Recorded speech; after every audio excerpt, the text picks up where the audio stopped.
For the sake of people from other parts of Africa, I would like to speak English for just about a minute or two to summarize what I'm trying to say,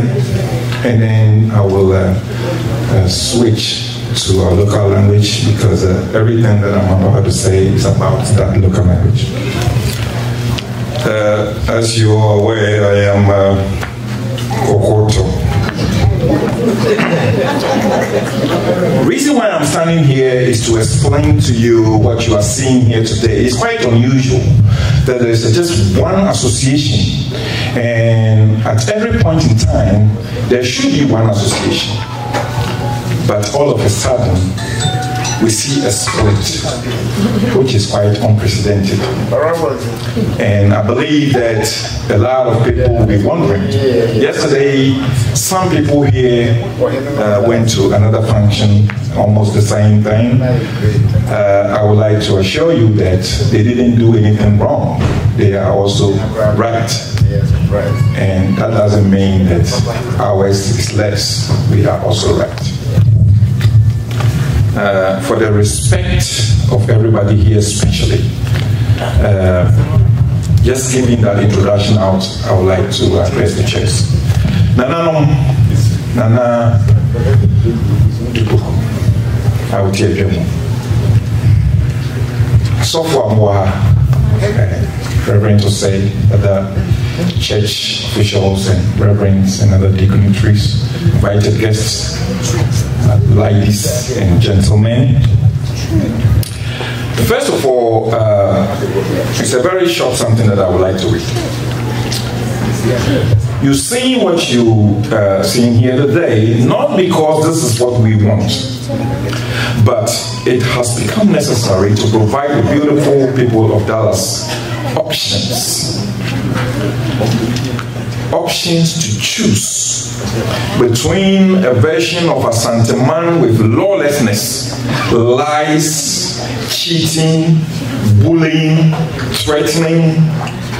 and all kinds of negative things you can think about human society. And also a version of a Santaman with orderliness, respect,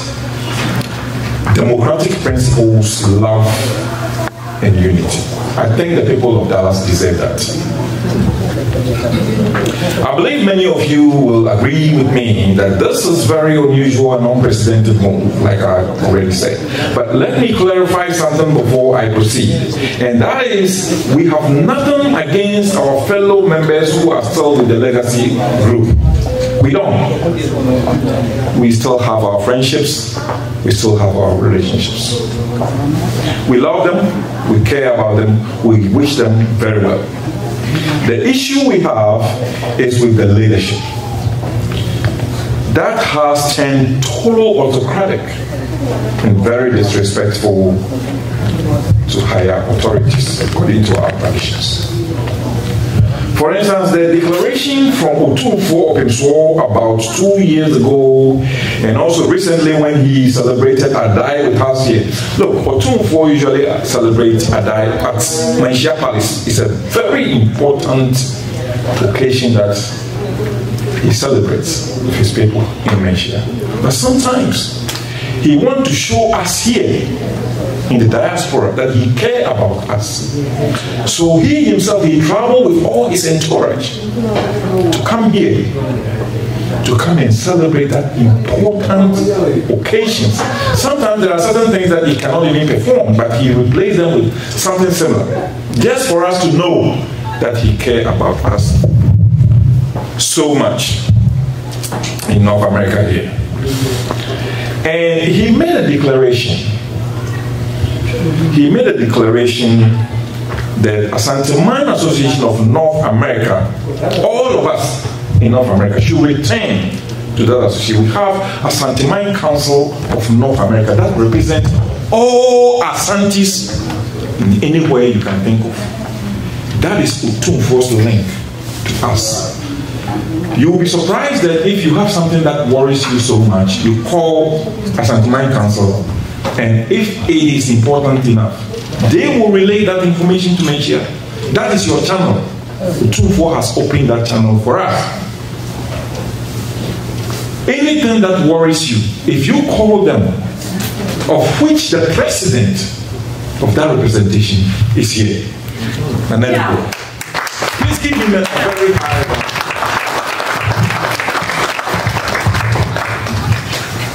They will take it up. Otumfuo has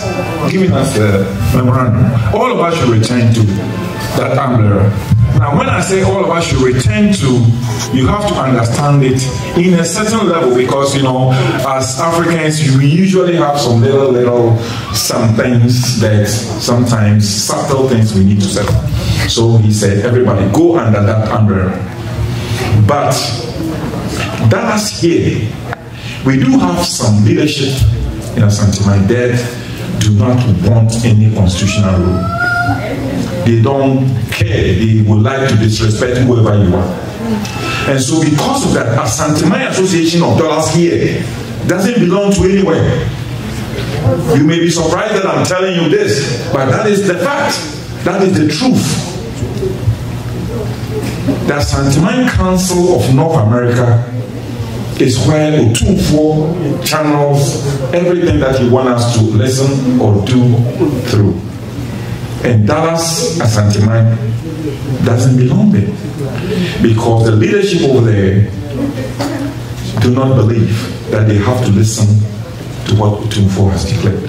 So as of now, I don't know how I will classify that particular group. We will pray for them. Someday they will wake up, because we still love them. They are our brothers and sisters, our mothers and fathers, our uncles.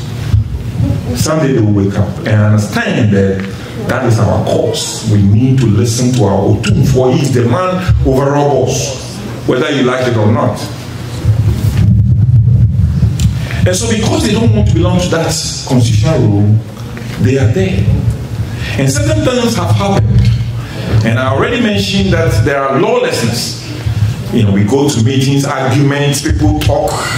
there's no order. And I believe strongly that we are under stress enough. If you are living in the United States, you cannot tell me you don't have any stress. You do. Even if you have your own business. Because there's a lot of things that will give you that stress. And on top of that stress, you come to an association that you want people to get together and unify and do things in common. And there are certain individuals who want to make life difficult for you, and obviously it should not be accepted. And that is where we are. What you are seeing is as a result of those kinds of behaviors. So I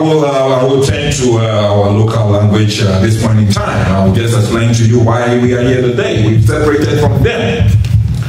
About Yanfan is I fear I can.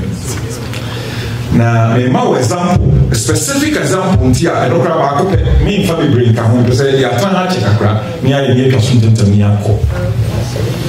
Now, hima, obahima, a friend of Afra, so grown, na. Oba brani a umu one kasa woti asle. Oni agrofo na tun se didi, kan se di oti. And no man yet say, what so much obepese bokojana. Nti be ma sa kunwa no beda ho na kunwa no beda ho no se die ku no ye omra wo akunwa bi beda ho a ye to aba na ye yi nia opese otena sa kunwa so se die mra na se die amamre no wo ho no e di so pepepe ki abusua pani ni wo hene a otia na na kwa me Japan o ma ye unu se wo a wo fin se wo so sa kunwa no so Kosre, and baby, a Kobasanwa, or Tonsa, and the Kosres are remember Busia Penny in Chen. The Busia Penny will be friend of that family. For your Busia Penny, I ever ye. And yesterday, I am seeing me, Niakasi or Candia, or 10 bien. Where you offer, still our level. It's one day, and Sanko Kosre, one piece, one will be to ye disappointment. Won't on Sanko Kosre. And the champagne is so long. Woman or tea, woman, son, or you won't betray. Now, woman, you won't betray, and mammy, no, ya him for that. A year, Yehima Jasihema Nana Bukuya Mini and Ramon call a divine grace movement or no or the next Sancosway. And after Suyahima Nana Sewa or no so tornensa. I was Japanese, say, in the moon said, a may non fata. It was your own son, said, and told Swaba. For your mature room or your mature Nana, I'm a Nasu G2. Tell was a own way of campaign. Now, what will be no about what by those one more. Now, waiting on the diaconate. Can no one near you won't and you met the course what you make us a course one can. I gave a chin, intimate you catch on Tintia. Said the bay away here, someone making us. Said the pronto, and she moving a yet. Swell. Yes, there be a 7 year answer. Now, yes, 29th May. Say, you better talk about and May means. Now 29th May you go meeting and you do executive meeting first. Executive no nana na hemfo me can hemfo me can continue akwamu you woni fa hene you just hene you wo hemfo ahodo e ma no so sa you wo hemafo so ahodo bebre akwamu ni ma you wo adontima you wo kuntima you wo Aguahima, just a hema for us to do so. Then I have committee man, nothing be. We can't not be a Japan, what thing be. I'm here to say 29th May. The back of Tuaba. Now, unfortunate for us that day, no, because you are penny said, Amen, and to me, I'm not. Some meeting, and to me, quiet, says, see a coupon and you feel.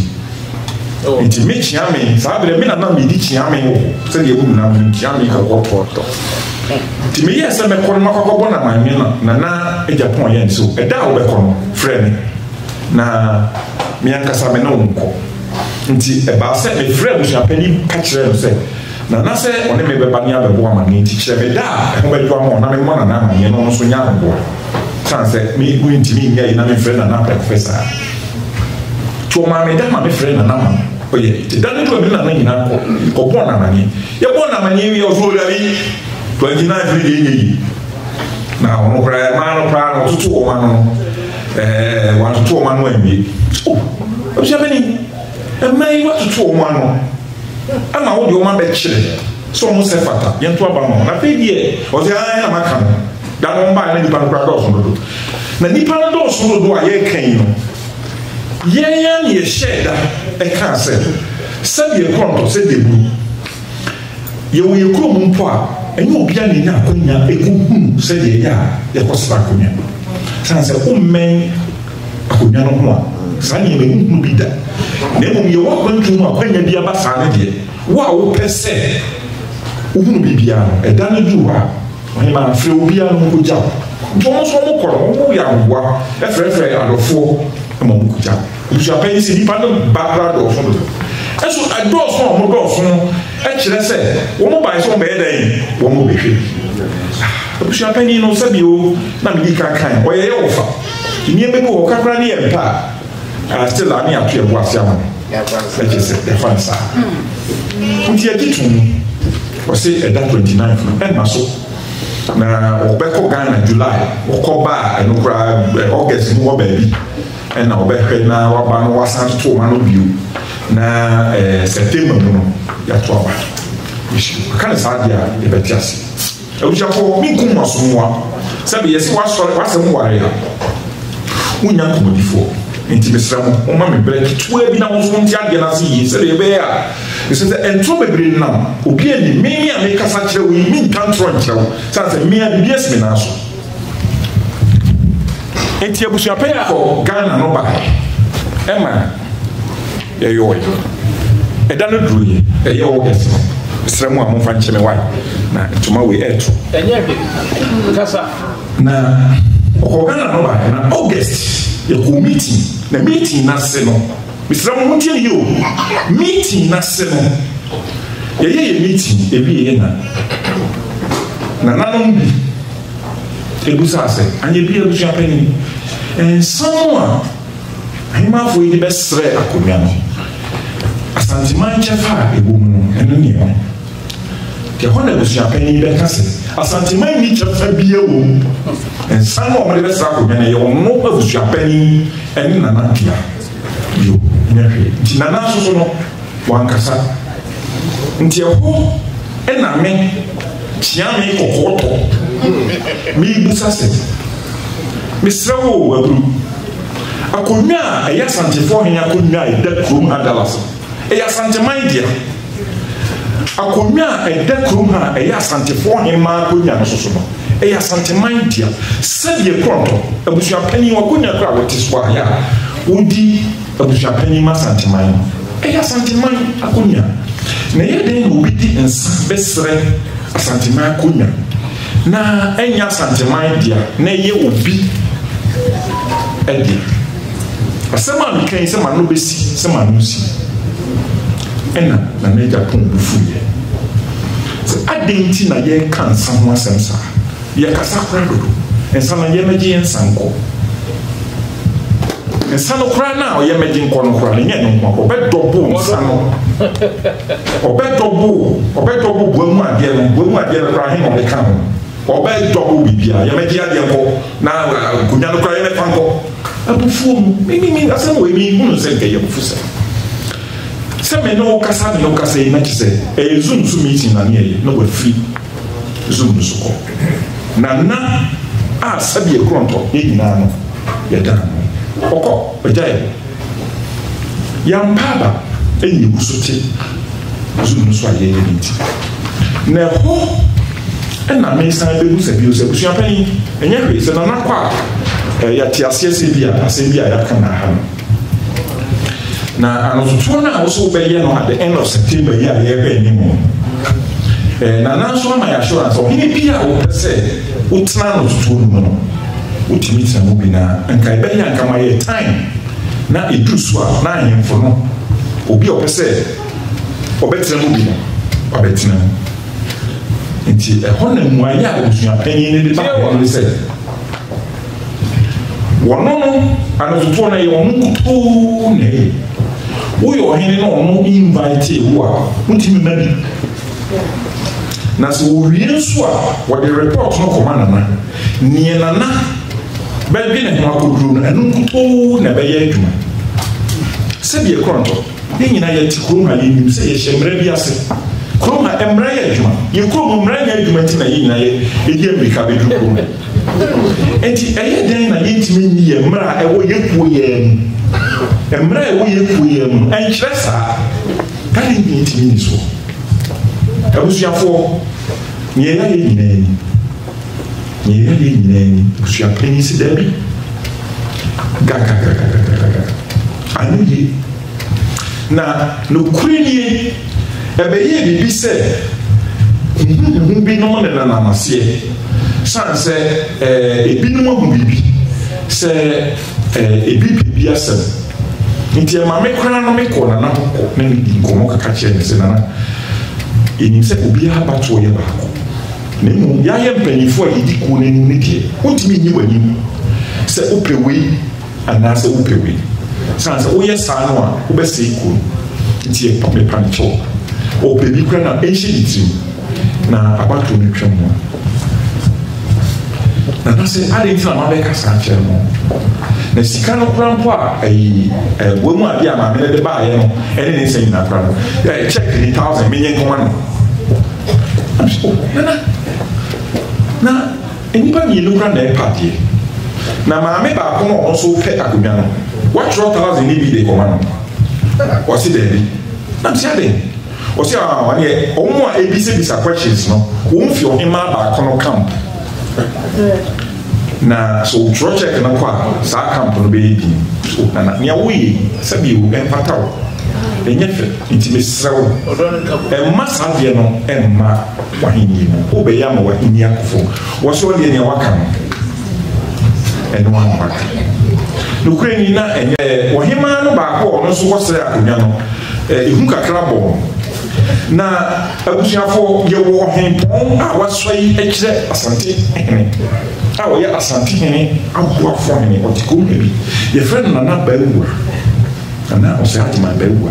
na ono so na nikum ye empempi no asante ma ya ade a opeso we hwese bibi e kokama ye beto aba 2019 kra ayi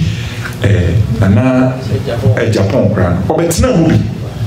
nana debi ene no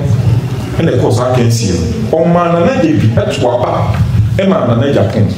ena nana Japan so to aba e ma nana debi ye nti a o ye sa no kire yi mu se o pese odo ene enkabo mu e wo ye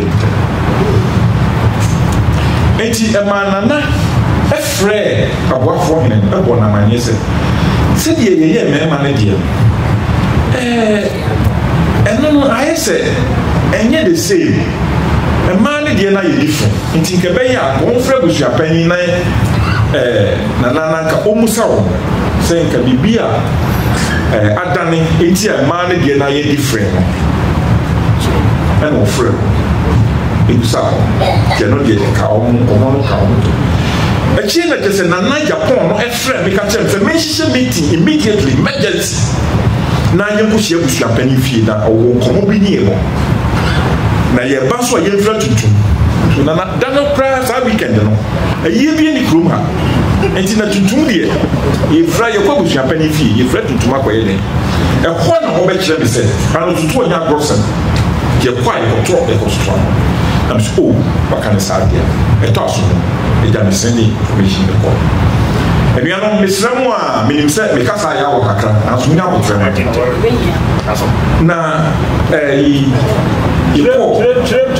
ye ko sa meeting e wo busua pani fie na ye wo meeting na se ye nya nchase e kra na aboafo hene enimie e ma ye nyina kra ye hu biri ye ho na ma ne sen wa ha ana o kire se o wono ko hu ya che ya de ne nti no ompie nko baby a nene no wo platform no so say ye be ye meeting e na o ye ne say ni o fa sa kwanya iso no wa ba be chia abusuafo ni nyina enitina oba na oba ye no a owura mu no nokure ni anya abusuapani de kora na me a mete wo kora na me ni enti a anya ne de ti asem abusuapani busa na ne say wo so wo invitation no your platform so na aboafo me say o so na wo hu ya adan na wan fra tutu aboafo tu wo ni no sabe e ko to papa yi wo so ya ti o tu fo aboafo ni amika mu tim ye yo ko ni nyina ya titi ho no ye mu bi boton ye suro ye so enti aboafo me wa nya no ana aboafo ni ka se wosu hu ade no a me de nyema binum sa no me de me mani nyem aboafo hene ankasa e no tnase na chese meeting ne be konsuntie ho na be boy amane ese ahima fo no ba ko afra aboafo hene aye complain a kire no afa won no ahemfo no na eye dan no na no te ho na ohima no nti bibia se no amfre no emusa no akofra aboafo hene emusa sa na mo na watuo obu na ntia nti akonwa no a so open we disqualify na wo nya comment bia fi on ye bia o why na dwen dada nokure ni nyame ni ye ye titi wo nyane aboto san se obi anim sa asemi ho hwe me kya me nim continue ni akomu nim jasi ni obi anim sa asemi ho hwe enti yakoba sa no wa be na hema sorry no so pa cho bebre asam no enam ne so na aba enti we die o bibi kakraka na o church asem mu se enye ne bone so na mum se ya fa no bone mpo dia enye nana me pa cho o ko bunko to be e ko to na anim abusuafo mo fa sa foto yi enhwe no wo mo e ni na wo wati ko na mo hwe se kroma ya ti ko ha ya ti kroma na obi abebu nkotodwe wo wani sesa bi onyo na ama na aduane di o untwa ne danka e pa o chew se nana se wo se mafom ada wo chem e pa o chew na nya nyimtia bi na me ye den mi bu and I say you what can Sam sorry and was sorry you could be Mungo de yo maybe a mama kamaka and one new yasem me keep from her me yabu na pani dia ko nyawe wani be munya ni da oh tie ho na boafo hene be kase abusu pani nana moda wo ma me na obe ka asem le kire na sa asem na afon so much prana we dia mesra mo a onya into na mo koto mo aba na se dia mo ye no abuja fo asem a me kan boko wa hasa no na nya gosem na so e ko basa ebe man na nakra ye basa kakra ntina na sha asese nko kasa to yes wo kasa pe abuja pani se na nya butre me abuja pani ma kasa no ano no me tinta so nto from family side oh no prefer tie ko ye no ena na ye ne se okay sa na tie dia ene ye metwen enemi mu asem no na emum no ade chi kwasi ada mefre chi ame na ne ye wo manum bia maka kire no be ka kire mo kwasi ada ne du ye we dodge adwua da we dodge ebena da we dodge nti ma na boafo hene kra efre me ebusa me se ah na kasema kire me na mentimi fanto dwa ma ono kra so ente ya na msko da bi na waka enka mabeka no mekan edi na kakra sana na efre me se me mra na jam tu mi ka ko no wo kan kire me se nia waka no eno no waka enya dia wo besesa na dwen ne asana kire enti no eno no ma me no we disqualify na me kire se na ade aba me ye onye boni biasa me komo mo de minim se me die mpo ono de ama wo san se wo ye nana wonti mi mko kasa mo kire wo konti hene ana se wo nifa hene wo bro san profo no so enti se bibi ni mpo e se o ka kire obi a obro wo so enti ye ne die wo so da bi oni wo hunu sa ana chese edi eno so to na me de information ko na ne ekoye ye interpret wa sa ne mu yise busome so ya ye san ko meeting ene ekoye sa meeting na se no ena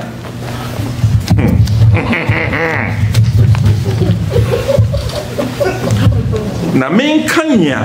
ebe ma wate sa asem na se yi before sa meeting no yen mu bi yen se papa na nkasa yenti no ye be ko meeting na ya hwese ye betima nya kasa debi nya ko ka kire aboafo han enti ye ni nua na ko mu ya otiwe ono no ya donte no first sa meeting ye koy na enipa bebre na amna empempi no me ni nipa ya me send messages nti me ye ne se nya hwe ene sa na ti da me mu message message no e bia na no etimi awake ti me send message no boy e dan no so ameka senka abuapani ni nana emra na mmeti asem na ko mo ahyɛ na kata emma yen akwankyere na yen fa kwa boafo hen o mama enaja etwa so ne kota me wo hwanyumre na koyoba yi na na boache a ya batra akonwam so pen efrem se e die meeting na ye kokko ye na so nana enye meeting bone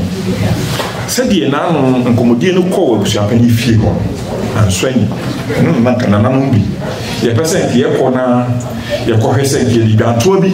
be kwa kɔma aboafo hena sɛdeɛ kura ye timi ye ya mabre ɛno so saawati ni kwansini ɛna na boachi ye audio ɛbeto kikan sam bebre sansam no me nka bi wa na chese enokreni na enswen ti me jame na me wo ha me twen se nana ebe frame na waka se o se nana boachi aka sansam na pra kire wo anya hwe o de me ame ne nana boachi be ne ebe ka me twen ya be na wo hwe nana frame abusu apani susu wan frame enti ekoye se ne sa na tie dia enye se nana boachi a obeka sansam no na mo pe dia because nya okan ya na ewo mu a aye titiru sem okan se eye me chia me na me sei ku a me gina ho me pese ye to aba no asante man nye constitution ya mamre ntino me pa me film me hwe na se nya ya me nko na me pembe linko sa okay abusu apan swati na na Japan so ate omu bia nkasa idea ene me tro krata komo seni me mempe bibia ede entitimu beba santena muti metwe me ho na matena chi na ne omu pese omo ye omaye eti chesa metwe me ho ape no so ene na akonwa na ye de bema ohema na waka na kese omu dia akonwa na kese ene ma bebre ho na omu plan dada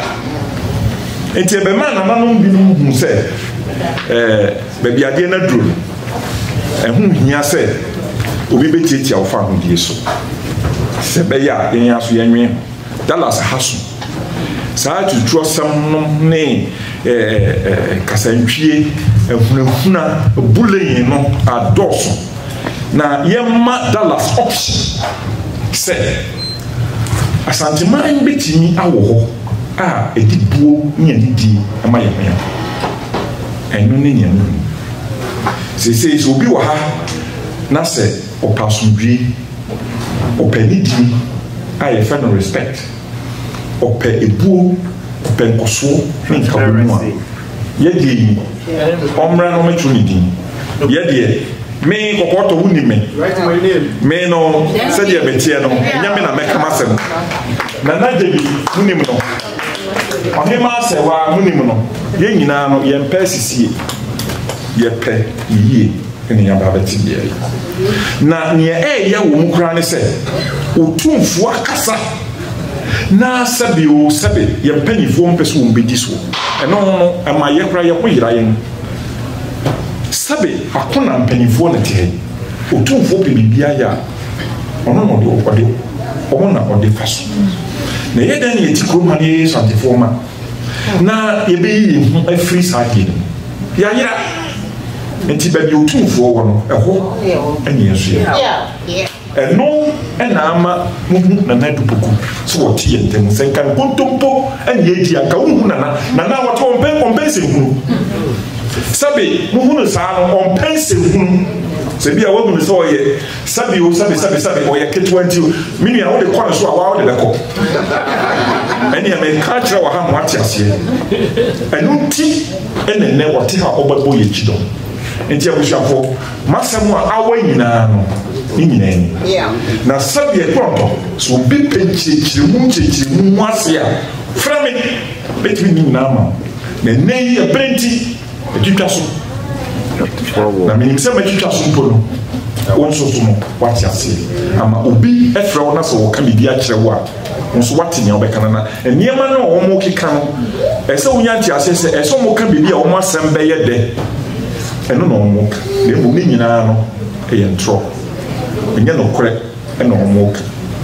no kore no ena wate ne no be da mo ase apia de bi ote bi mo ni na se wa pia ene mo pani fo ene da na sama mo shia me je oto fo santina nem ene chia kase e mo apeso mi santuma council wono tamrika nyina pani fo ni ko manyina nem e da mo chia so e sama sa da mo se bre si e tu ansa frɛ mo nyina mo do da wo do mu anka mo nyina mo ba bi be ko nanso nam se mo pese dwumadi tu ko so nchina mo jaade mo nyina ba be bo ase da bi dwumadi be ko so ti da mo se bre bi da bi kakra me chirim kakra mo hu ni se otum fo ma ya chache se ye mani nana ma ya wo ma abuchi ma ahana abonde hano e mo na se betima chima ma mbanya mani ye sabe ya ombaga na munye dai omunyira ubusa so fi ni abotimo se fi kuma se o ya santini ayo o fi kuma se akwa me ko jama se ase se yetimi chebi mo we dai ehunu na ma me ne ma nkwala ne hunu sabe ya ye me bremgo e so ma oba na hunu se we ya santini ana we gana ni ana we okobonto we na se du me bi o ha na se woni ho a ya dia na ha ni enunti no ma kwan propoku akwan so no ma kwase entiti eku ahodo o North America ba bia ana wo yi eku ba ko to wo se ya santuma cancer no ye hwe so bibia na obi eku bia wate bia fa ba don santuma cancer ni nya ba ko ibi de pese ba ya santuma mu a ina kan ho bo ne ada ni abaye ti state bia no ye ho kwan se ma obi ti santuma ku ba ko o hene ba ko a wo hema ba ko no matter this state ya bia ba bia bi wono bia be 4 hours drive na bi sa won team ahodi ya bi to ma kwa mo haide ati ko ba ko na sa dala si ko ya wa he no mo ka asantuma cancer no mo ka asantuma cancer no na du be twa mo no o mo yomo fim so o mo ka ho bi ntia ye 2019 something ne ba ha be dia okude tenyina ko hia mo no ka mo bi ate ase se opese ko titum bi obi a ko bi wate asatuma ko bi ano fa ko do asatuma cancer no eno no wade o matum na o ma de ka asem twa na obeden obetie sabe so wo hai so ni bi atasase ama no asa atasase na mo bi na osika ko di na wo nkrata na je bi wo hai wo ma na je bi asotia ya bejusi ya bi a ko bi ya bejusi kama so hini bo Ghana waton asase ma no so ni hanti no ko awonche wo ko ya wasa asase na mo fe no otutu papa so a so wo kata receipt ya chezo oton ma na ni mo hini dina whether me asonte and ntina ye nyina aka ho abomu na Dallas po na so kame ye yi ho no ya twa ma me aka so no ma ye meeting several times was it be a ho de ya de obede obeba wonti ma ho ye constitution o tun fata me ati se kroma hanko and you use constitution e ko be a constitution we use because we say state be anko na law and you know e be na Texas anko na law ha yo ko na law and obi a ko bi ano emra officer we ya beto aboku no na mo ye ko fie dia is different but how do you use constitution and it do we no that as a man when you move in best be ko for 4 years ni you don't mind meeting several times on so ma dia na akona ne wo ho kwan se Dallas Texas ya no itimnya ikuba ko obetma represent at my council and the mayor one more sa iko ifre no ka to mo se mo de ba bi otum fo no me dey ho no mo o mo di ko na ka mo so ye dey o mo ma so mo ma dia se se ma sam to o mo a anam so mo ntimi kan o mo kan wonje no o mo kan be betuma fa so dia sam na ko otum fo ani an obi sisi o mo ntimi ko en sa de te dia o mo he dia ko so ha no a na bu so pena mo mate ase o mo no mo nto ba bi o ja mamre na ebu ayi no ebubu o ma yin tino se wato he tena se wato so ko so bewu wo je se ye de otum fo de ma ya ha no o ta mo so se mfie na de ama wa o ta mo so so we de o so de to o mani ba fo nya nko dia ayi frama obi anya de se nya de chikonya le mo se du ta nko fo pa o su ba ya wo no o jina na so mo to ma o dia no wafa na ni obaye no wa ye mo ta mo so de ade na dia to eni tino ye no bo so ko e bodo mu ne wo se ni o mo kan kwa so ana because o mo so mo kan ho dia sabi se etu kwa ko ba bi na so bi so kwa na je se ya ka ni na ko ende mo ta so okay so mo de o mo fi so yo tun fo no ba ko dia asatma kan se be de e be jo mo to ende am pa mo to application e ye bibia so ye bia me hwehwe mu e ye investigating hwehwe mu akira nya wo bia mbani fo be grom ha mo nyina go sa pa de o mo kan no kre ende je o mo tum na ke se ne no as a president no esebitin ba na be dia na se wo sa pa ma dia no mo ye no e no kre am so matme de hu emu ya na bisa ko owura sampa ma Dallas na ba na ku mo represent atma council awo Texas ya no ani asante adishman ku ya mo sese no ya na nti mara wo ma se wo ha na wa santinia ko na so do ma ko do ni bi ya wo bi ano faida fa ko bo ni na kan mu na ye na tunya je bi kan no na se awtu fo be dia ko se wa mi ame fra wo he ka ke se blani enko e ko cha santini ma santini mu se woni se Dallas na ba mi kai wa ye dai wo wa ma the basa na ke setam bia no asa asanti fo de be se ye no entimi ko ye pa eni tena ma ye ji o mutu o ma na ye ne ba ha beti ko se e ko ba ko ha na asa beti ko o mo kan ho na ko ma so de mara wa ha so uti ko na so fan ko obi ti ko se bi o se o ko do bi ha se ni pa ne member aro na sa so mutu na mo betu ma ko se mo ko ke so ye member ndi sa tuma kan se no so nye member na ke se yo fa we timi control entina ma ye ba ye beti o mutu se bi o ti bi se ye se ya di ko mi na to no e ko ye ni wo mo ha aya sa tuma kan se na so tumfo ye se na we we ni se ni mo no ane ne sa sa dia de smai to ma so be yeah